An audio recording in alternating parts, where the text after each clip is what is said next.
Bingöl Umut Kervanı Yardım Derneği olarak bizler Bingöl'ün Genç ilçesinde bulunan Binekli köyüne geldik.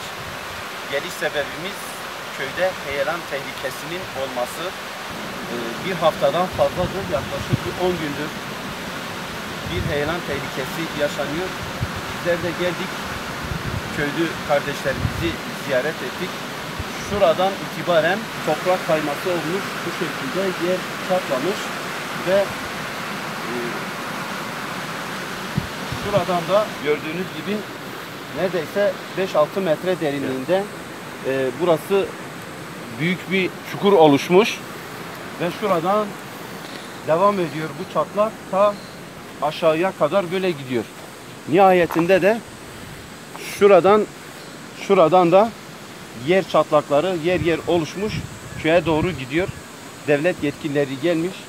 Burada elinden geldikçe onlar da şu hortumu döşemişler.